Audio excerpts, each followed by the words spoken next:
Are you tired of trying to figure out how to make your choreography look clean in your acro dance routines? So many acro teachers are dealing with this right now, and it's just not coming together, and they can't figure out why.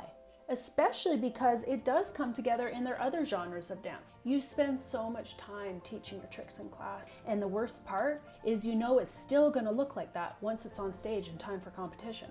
The way you fix this is in 3 simple steps. Step number 1, identify the problems that you are seeing in the dance and take an inventory of all the corrections that are needed. Step number 2, design exercises and drills that you can do that will address these problems on your inventory list. Step number 3, set your exercises and drills to counts and run it as a warm-up every class. If you want to get level-specific set technique warm-ups that you can use to fix the holes in your students' technique and clean up your acro choreography, I would like to invite you to come to the AcroLIVE Teachers Conference this July, where you can get 3 of your own set technique strength and flexibility warm-ups that you can keep and bring back to the studio and use directly in your classes.